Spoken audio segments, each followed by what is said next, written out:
Прывітанне, сябры, з вами Андрей Хаданович, і мы пагаворым пра Мойша Кульбака, геніальнага аўтара, паэта, празаіка, драматурга, чалавека, які умеў у літаратуры ўсё, яўрэйскага, безумоўна, пісьменніка, якога разам з тым з усімі падставамі можна назваць і беларускім. Пра пісьменніка, для якога не стаяла стральцоўскага пытання, як прымярыць вёску і горад. Волею паходжання і лёсу жыццёвай траекторыі Кульбака і вёска і горад былі аднолькава яму блізкія, і на ягонай палітры майстра хапала фарбаў стварыць фантастычны, рустыкальны свет з яскравай беларускай прыродай з аднаго боку, а з другога боку менавіта Мойша Кульбак адным з першых, а магчыма,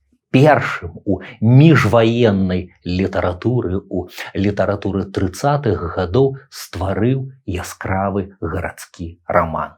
Раман пра наш горад, пра Менск. Але разам з тым гэта раман пра габрэйскі Менск. Падставай, нагодай для нашай гутаркі стаў выхад рамана, які вы бачыце перад сабою. Вось ён, знакаміты «Зэлманяне» Мойши Кульбака. Не першае яго выданне, але новы, поўны і ўпершыню непадцэнзурны пераклад на беларускую мову. Пераклад створаны Сергеем Шупам і выдадзены у празкім беларускім выдавецтве «Весна». А каб паразмаўляць крышачку шырэй, я паспрабую закрануць розныя кропкі, розныя пункты дачынення Кульбака і Беларусь.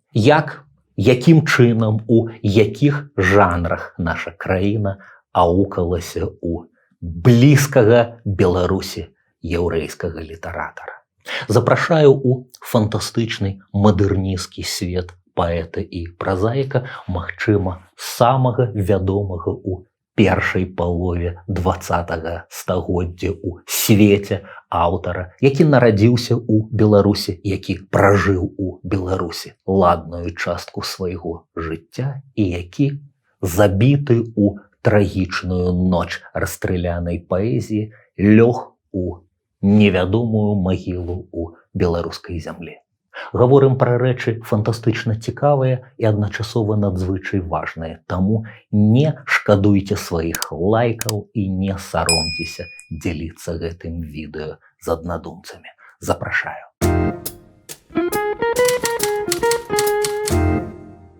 Мойша Кульбак, ці яшчэ правільней, Мэйша Кульбак, менавіта так гэты дыфтонг вымаўляецца ў версіі їдышу, якой карыстаўся Кульбак. Вось жа, Мэйша Кульбак нарадзіўся ў Смургонях, вельмі важная мясцовасць для дзяцінства будучага аўтара. Кабыльнік ці сённяшняя Нарач. Траекторыя жыцця Кульбака праходзіла праз Коўню, дзе ён настаўнічаў у гады Першай сусветнай вайны, дзе ён напісаў свой першы знакаміты верш «Штэрэндал, зорачка», які адразу зрабіўся народнай песняй. Я згадваў гэты верш і гэтую песню ў сваёй лекцыі, прысвечанай расстрыляным у 37-м беларускім і яўрэйскім беларускім літаратарам, але сёння варта паўтарыць, даўшы слова чалавеку, які плённа займаецца Кульбакам і натхняе мяне, грэшнага.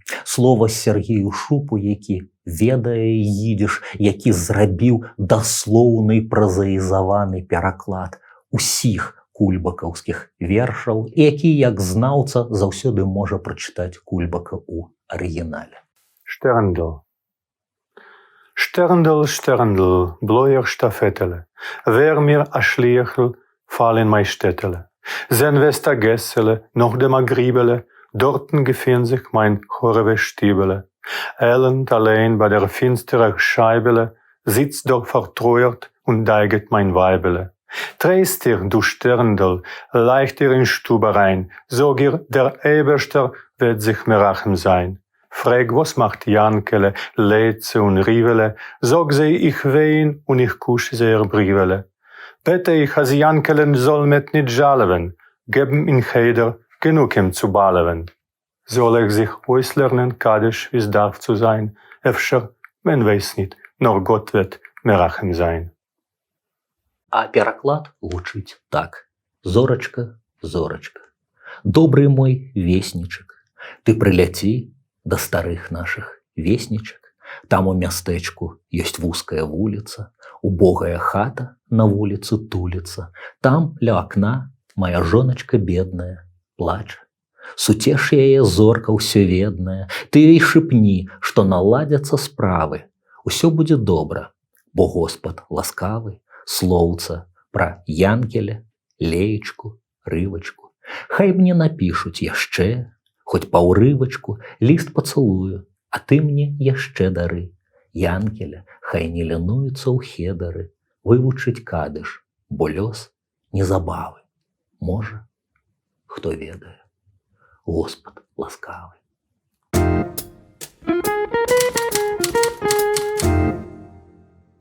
Потым у жыцці Кульбака будзе Берлін, дзе ён вучыцца, дзе ён актыўна удзельнічае ў багемным жыцці, звязаным з знакамітым раманіша з кафе, дзе ён падпрацоўвае тэатральным суфлёрам, дзе ён будзе сумаваць пра Беларусь.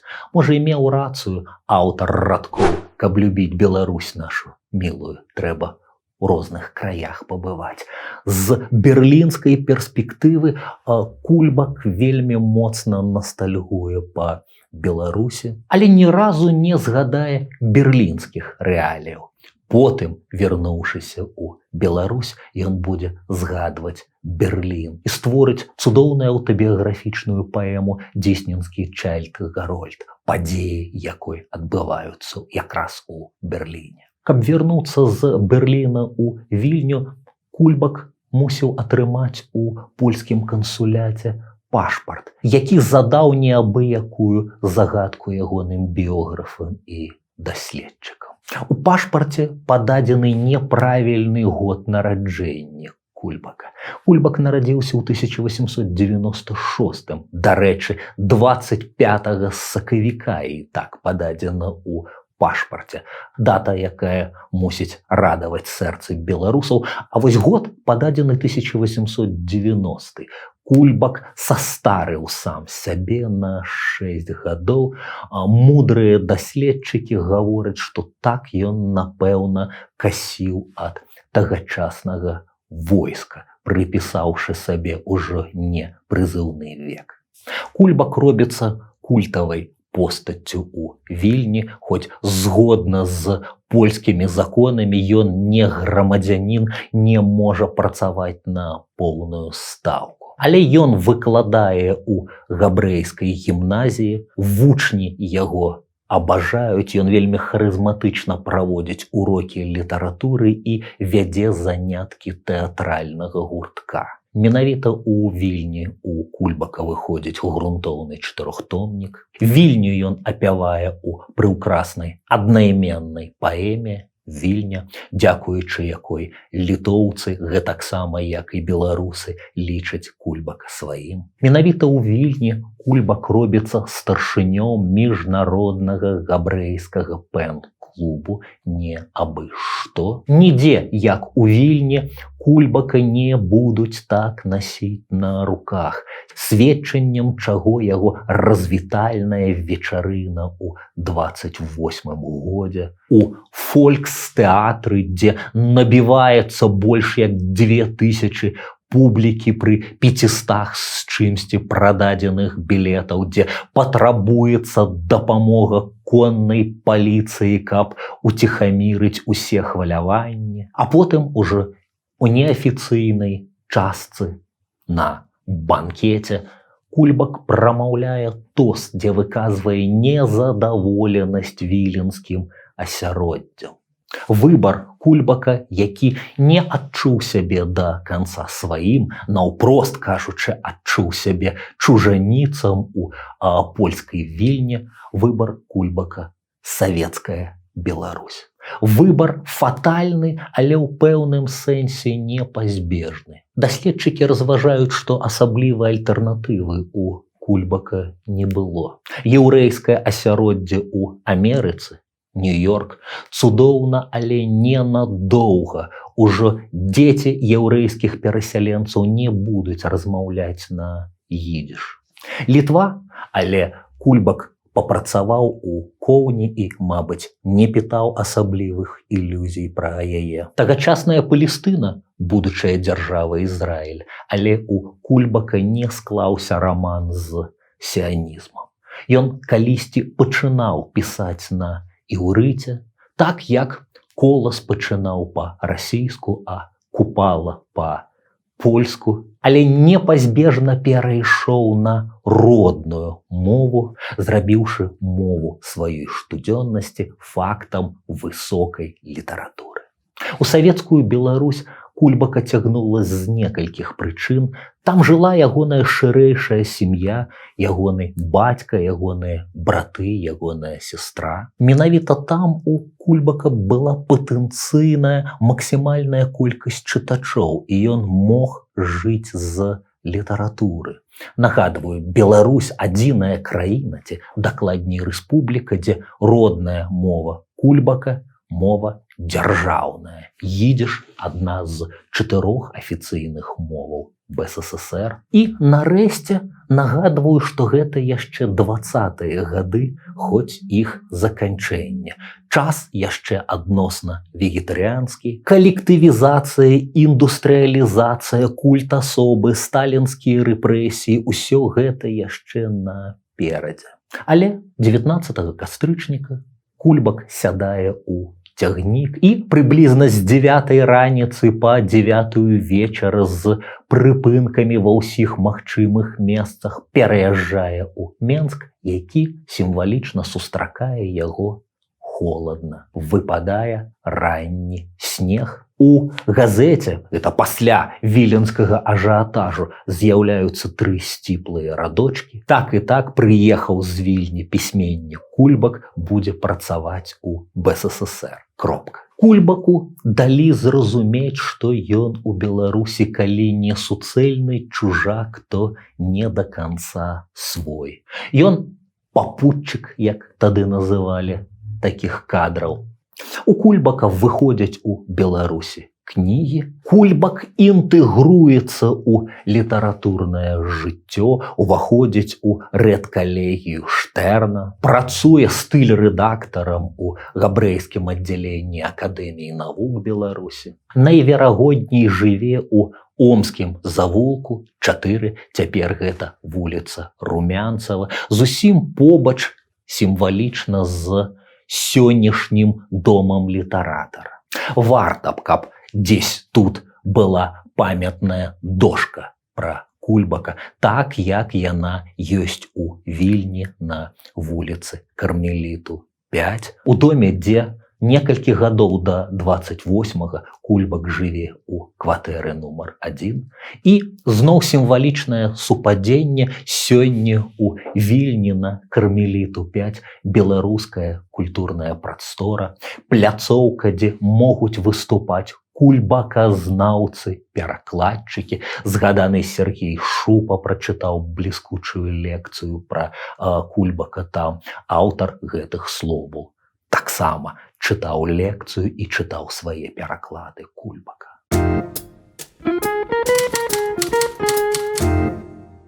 Але зноў вернемся ў Менск, дзе Кульбак дачыняецца з беларускімі літаратарамі і беларускімі яўрэйскімі літаратарамі, з Ізі Харікам, Зэлікам Аксельродам, але і Янкам Купалам, Якубам Коласам і гэтак далей. Кульбака згадваюць сведкі, знаёмыя, згадваюць ягоную высокую постаць, ягоны прыгожы выгляд, згадваюць яго характэрную хаду. Ён пахістваецца на марскі манер. Мікола Хведаровіч згадвае Кульбака як весёлага чалавека, у якім жыла смешынка з залацінкай, і Купала, Колас, Кузьма Чорны любілі пасядзець з ім на канапе і паслухаць ягоныя аповеды. Некалькі гісторый пра Кульбака засталіся ва ўспамінах аксакала ідышскай літаратуры Гірша Рэлеса. Згадваюць, што Кульбак быў не толькі дасціпны, але і вельмі востры на язык. Жарты Кульбака маглі быць злыя. Так, вядомая ўжо на сёння згадка у більярднай на Кульбака насідае малады амбітны графаман і працягвае яму на азнайамленне сувой сваіх літаратурных твораў. Кульбак чытае, а потым, вытрымаўшы паўзу, кажа: «У вас прыгожы почерк, малады чалавек». Альбо згадваюць, як Кульбак публічна параўнаў свайго літаратурнага канкурэнта Майсея Тэйфа з птушкай. Здавалася б, што такога? Што такога, пацікавіўся і Майсей Тэйф. Птушка лётае, спявае. Так, кажа Кульбак, лётае, спявае і гадзіць людзям на галовы.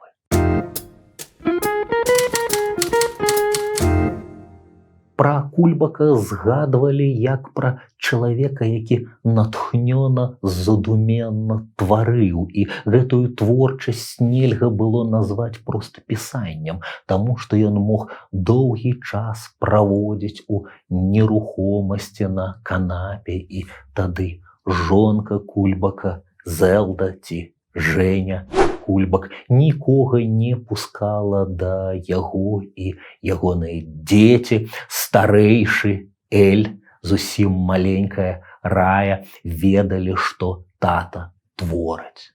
Паводле адной з версій, знакамітыя зальманяне былі запісаныя імкліва, ледзь не за тыдзень, але перад гэтым быў доўгі працэс тварэння, наладкі на пэўную хвалю выношвання, дэталёвага абдумвання свайго твору.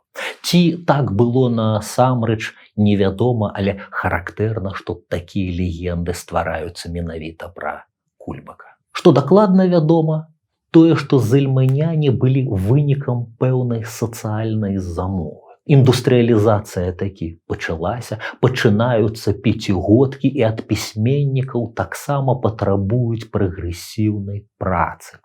Кульбак мусіць ісці ў народ, дачыняцца з простымі працоўнымі і напісаць твор пра паміранне старога свету і нараджэнне сацыялістычнага новага. Ці выканаў гэтую сацыяльную замову Кульбак?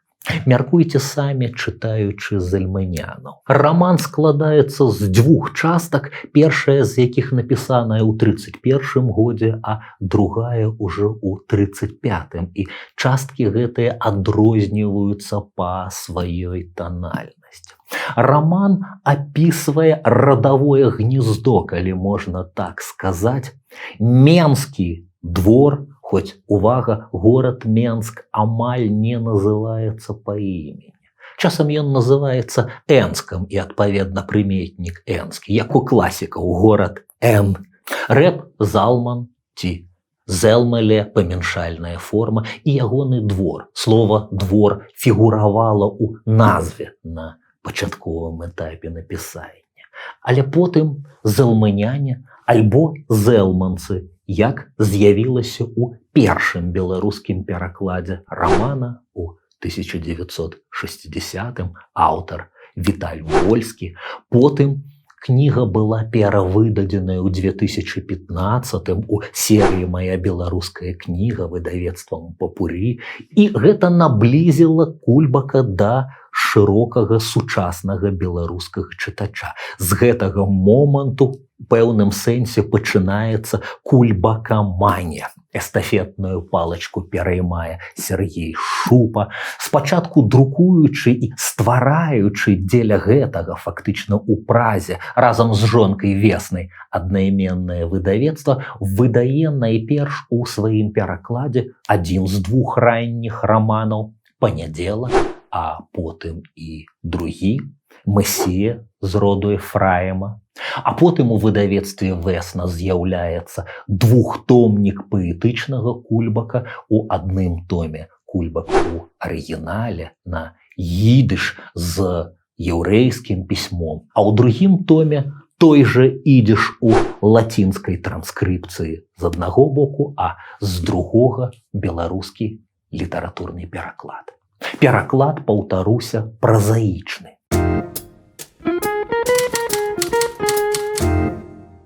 Бачыце, кульбак не толькі перакладаецца і амаль цалкам ужо перакладзены на беларускі, але паўстаюць і розныя падыходы да яго перастварэння. А шупаўскі пераклад Зальманянаў зусім новы, у чымсьці альтэрнатыўны папярэдняму перакладу Віталя Вольскага. Па-першае, ён паўнейшы.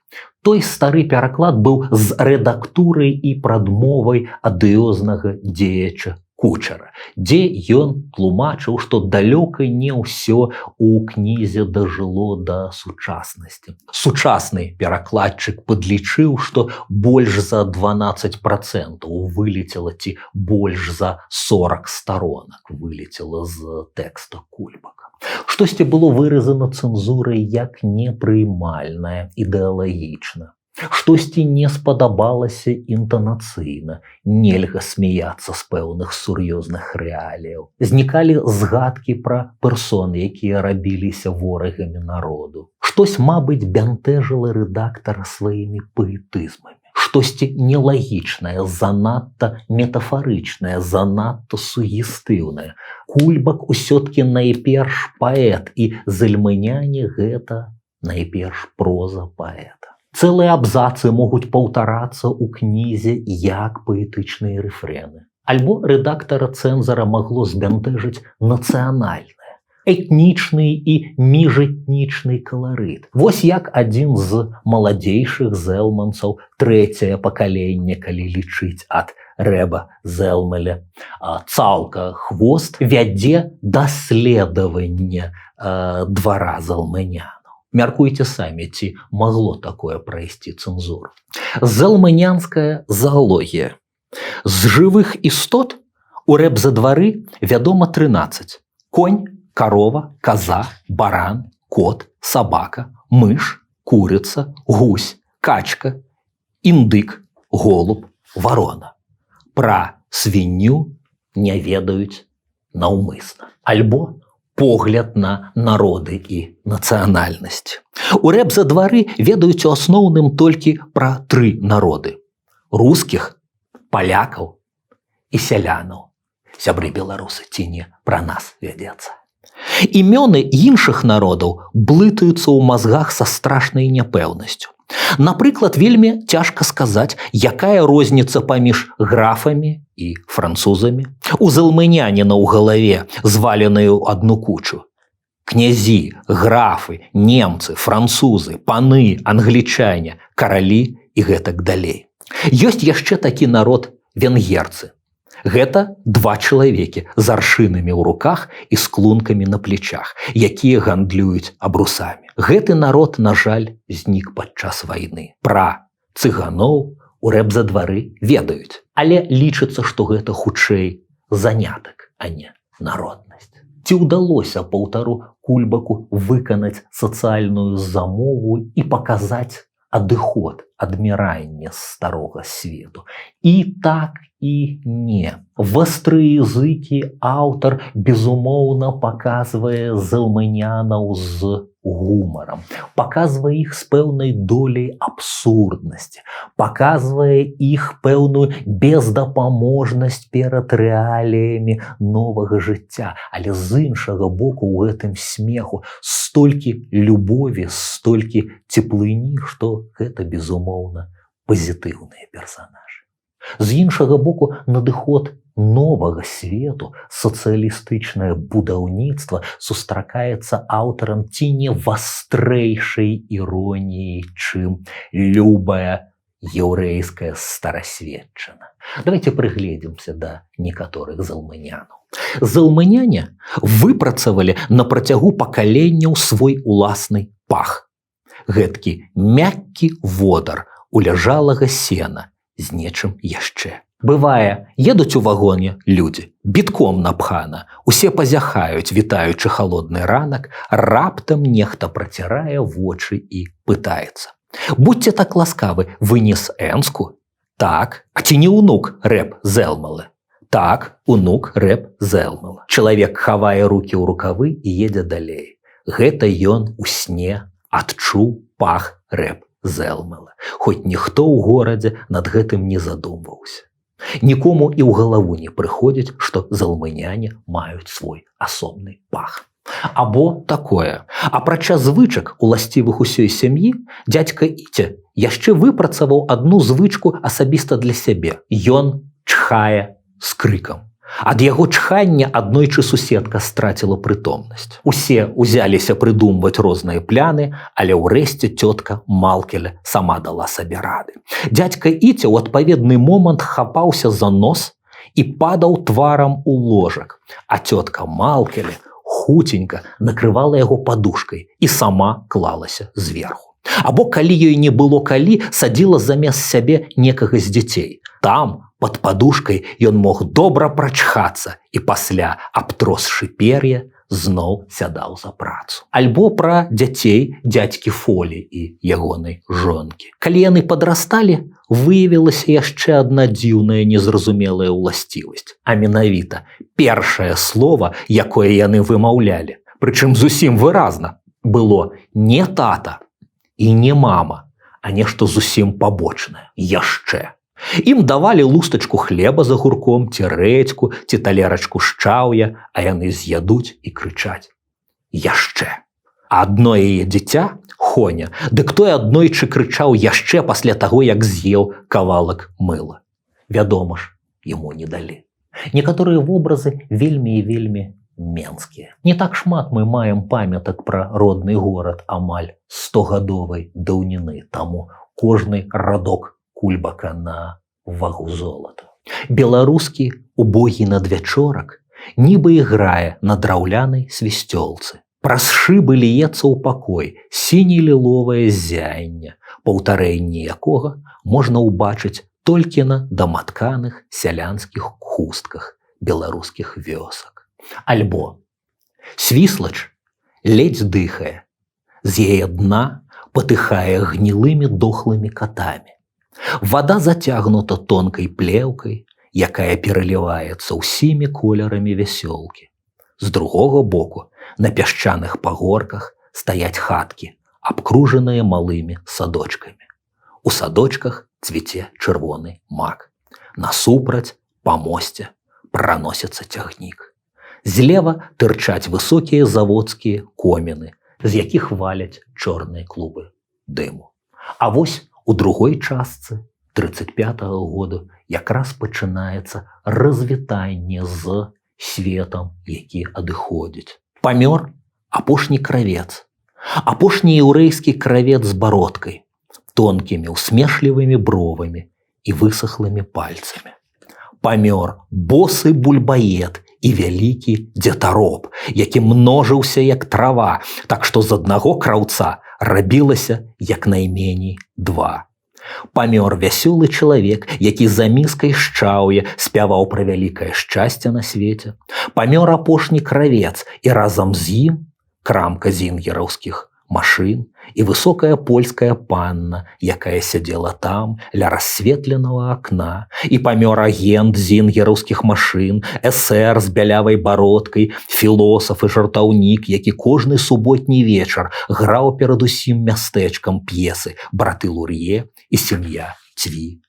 Памерла адзіная дачка Янкева Бояза, якая грала на піяніна і умела і па-старажытна-яўрэйску, і па-расейску, і з асаблівым шармам уносіла ў наша жыццё еўрапейскую прыгажосць. Памёр апошні кравец, і нізкая хатка, і 8-лінейная лямпа, і настаўнік старажытна-яўрэйскай мовы з Палестыны у шыракаполым чорным капелюшы і з тоўстым і грушавым кіем у руцэ, маўклівы і занядбаны, які нечакана выправіўся пехатою да слонімскага рабіна і аднойчы ўначы скончыў жыццё самагубствам. Памерлі сацыялісты-сіяністы і бунт, і хлопец, які спяваў «Ёмы-ёмы, зайграй мне песеньку».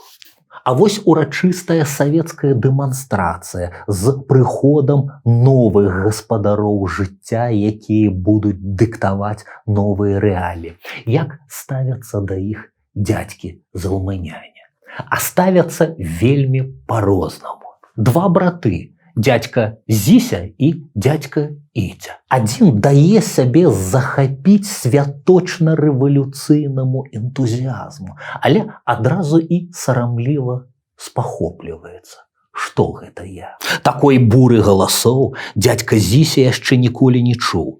Яго падхапіла разам з усімі. Ён таксама пачаў нешта крычаць і на імгненне падумаў, што і ён бальшавік. Ён ідзе са сцягам, ад гэтага яму зрабілася і страшна, і прыемна, пакуль ён, агаломшаны, неяк не выбраўся на ходнік, прыгладзіў раскудлачаную бараду і засаромлена павярнуў у бакавы завулак. Там дядька Зіся агледзеўся, ці не заўважылі прыстойныя людзі ягоную ганьбу. А вось дядька Іця, які проста ўваходзіць у транс. Ён праціснуўся з вазонам над галавой і ўрачыста перадаў яго вясёламу камандзіру на кані ад імя усіх саматужнікаў-адзіночак. «Да здравствует советская власть!» Дядька Іця быў узбуджаны як ніколі. Камандзір саскочыў з каня, адшчыкнуў з вазона кветачку і пачаў паспешліва шукаць у дзядзькі Іці на штрыфлі адпаведнае для яе месца. Тады ў дзядзькі ледзь не пырснулі слёзы з вачэй. Ён па-салдацку выпрастаўся і дрыготкім голасам сказаў: «Мой сын Бэрка тоже бальшавік». Камандзір паляпаў яго па плячы, скочыў на каня і здалёк яшчэ махаў яму рукою, вітаў яго. Трагікамічнае спалучэнне старога і новага, рацыянальнага і іррацыянальнага, традыцыйнага, якое ніяк не хоча выкараняцца, бо яно ж такое роднае, такое адвечна тваё, такое чалавечае. Вось як над рэбзе-дваром. Рэбзе-двор – гэта такая ж абрэвіатура, як і іншыя спароджаныя новай паслярэвалюцыйнай эпохай. То бок двор рэб-зэлмэля. Прыхільнікі, так бы мовіць, прагрэсу пераконваюць, што здарылася, наіўныя вы людзі, вам жа дадуць лепшыя кватэры. Што здарылася? Кватэры-шматэры. Абыдземся без вашых кватэр. Дайце нам дажыць свае гады у старым рэбзе-двары. Час бярэ сваё і моладзь пачынае жыць адпаведна з законамі новага жыцця, што спараджае глыбокія трагедыі, балючыя расколіны ў сэрцах і душах старых традыцыйных насельнікаў рэбзе-двара. Калі дочкі, пляменніцы, унучкі бягуць за камсамолам, і гэта толькі пачатак шматлікіх магчымых непрыстойнасцяў, напрыканцы якіх, вяршыні якіх, о, жудасць, нероўныя мезальянсныя адносіны з гоямі. Пасля некалькіх дзён плётак і сардэчных згрызотаў рэбзе-двару стала канчаткова ясна. Тонька курыць папяросы, п'е гарэлку і плодзіць байструкоў. А гэты нікчэмны Фалка таксама мае на сумленне непрыстойнае каханне з нейкай Кандраціевай. Ці прыходзіць да залманянаў прагрэс? Так, фармальныя яго адзнакі ёсць. Так навокал з'яўляюцца кінотэатр і магчымасць пайсці ў кіно. Так у рэбзе-двор праводзяць электрыку і радыё. Вы, мабыць, здагадваецеся, з якім боем гэта адбываецца. Як не прыймаюць новшыства традыцыйныя сэрцы насельнікаў двара. Вось як дядька Зіся, стары майстар гадзіннікаў, успрымае надыход радыё. Дядька Зіся неяк сказаў за сталом, што фалка можа сабе хоць устаць на галаву, але радыё ён усё роўна не правядзе, бо для гэтага, апрача ўсяго іншага, патрэбны маятнік. Я гадзіншчык, сказаў ён, і такім рэчам мяне вучыць не трэба. Табе здаецца, што гадзіннік ходзіць сам па сабе, але ж не, апрача ўсяго іншага патрэбны маятнік. Якое ж радыё без маятніка? А іншы дзядзька дэманстратыўна не заўважае з'яўленне ў доме электрычнасці. Слепіцца альбо запальвае старамодную лямпу і падслепавата згінаецца над ёю, але не саступае ані пядзі свайго традыцыйнага светабачання. Смешна? Магчыма. Абсурдна? Даволі абсурдна. Кранальна? Яшчэ як кранальна. Сагрэтая пісьменніцкай любоўю і ў пэўным сэнсе аўтабіяграфічным стаўленнем Кульбака. Бо відавочна правобразам рэбза двара робіцца радавое гнездо ягоных сямейнікаў, ягонай бацька, ягоныя браты, ягоная сястра, якія жывуць у Менску, дарэчы, на Старажоўцы на вуліцы Старавіленскай. Таму найвідавочнейшая менская прапіска залмынянаў там. Хоць не ўсё з менскай прасторай так проста. Напрыканцы рамана побач з залманянамі пачынаюць паўставаць сцены будучай фабрыкі «Камунарка». А мы ведаем, што яна будуецца на Аранскай, на Ляхаўцы, але, як заўважаюць даследчыкі, Кульбак вельмі смела і вельмі творча абыходзіцца з прастораю. Старавіленская, Ляхаўка, іншыя канцы гораду, але пісьменніцкаму хранатопу гэта не перашкаджае. Як не перашкаджаюць паэту геаграфічныя адлегласці ў іншым найвялікшым ягоным творы пра Беларусь, які ёсць шчымлівым прызнаннем у любові да роднай зямлі, да родных краявідаў, да роднай прыроды, да родных семейнікаў, якія цяпер паказваюць уже не з гарадскога, а з вясковага рустыкальнага боку. Я, канешне, кажу пра геніяльную паэму «Райсон» ці «Беларусь».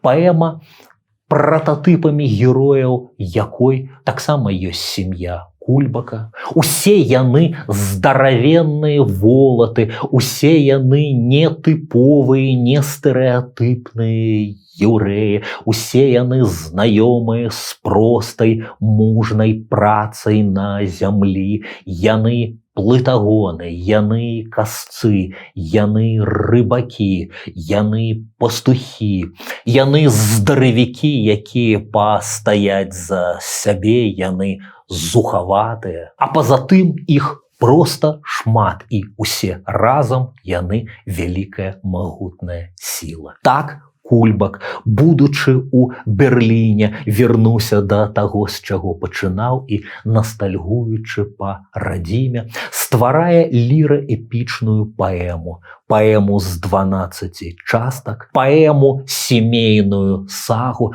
паэму, якую ў пэўным сэнсе можна палічыць працягам пана Тадэвуша і чымсьці вельмі блізкім і вельмі паралельным коласаўскай новай зямлі. Наўздагон лекцыі пра Міхася Стральцова з сенам на асфальце пакажу вам еўрэйскі кульбакаўскі сенакос. Другая частка паэмы з назваю «Косяць сена». У паралельным перастварэнні Сергея Шупы вы можете прачытаць, як яно даслоўна ці амаль даслоўна было у арыгінале з гледзяшча зместу. Я паспрабаваў адтварыць рытміку, рыфмы, мелодыку і ўсё гучанне паэмы, наколькі гэта магчыма у перакладзе. У поле ўжо цягне туманамі восеньскімі на дасвеце. Выходзіць касіць на балота мой дзед і ягоныя дзеці па чарачцы з раніцы ўзяць, нібы клезмеры нашы паспелі. І ўсе 18 за працу, і дзед на чале, як скрыпач у капэлле, і крок, і направа плячыма, і жых, нібы танец. Маланкі вядуць на балоце, бо хлеба кавалак сыны, кажа дзед ім, заўжды здабываецца ў поце, і свішчуць бліскучыя косы, мільгаюць зарослыя рукі, капоты далоў, нібытыя лінкі калматыя, тата старэнькі і дзеці, 17 курчавых галоў, успыхваюць косы і пырскаюць росы і падаюць травы далоў. А птушка спявае ў ляшчыне, ды так, што сляза на вачах у дзядулі. Ну, кенар, ну, кантар, і дзе навучыўся вы, гэткае чулі? Закурыць, ды квасу глынуць са збана, ды навостраць мянташкамі косы. Пасля памагай крэкнуць Бог, і наноў загудзе сенакос шматгалосы, і як 18 люстэркаў пабліскваюць косы, на сонца яскрава.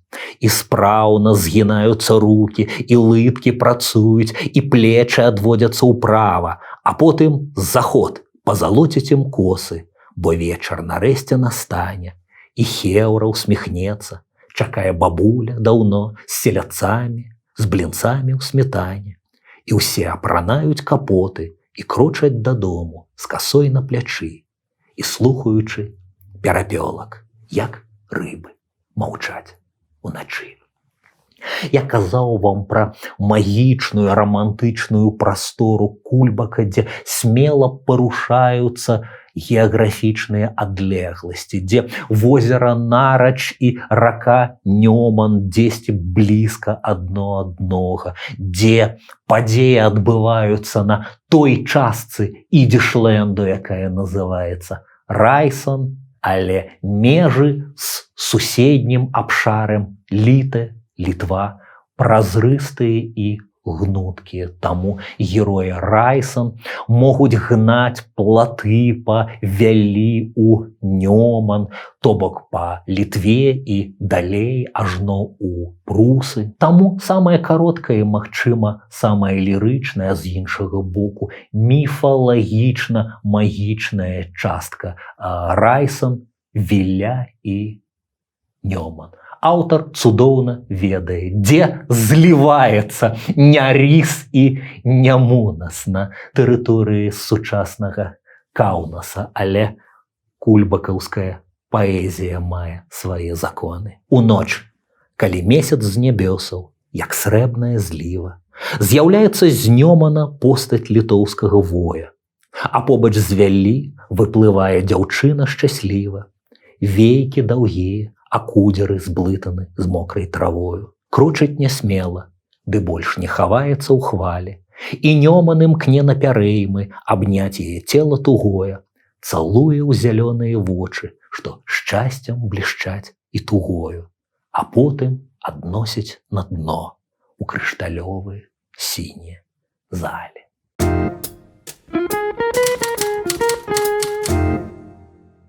У ноч з 29 на 30 кастрычніка 37-го не стала Мойшы Кульбака.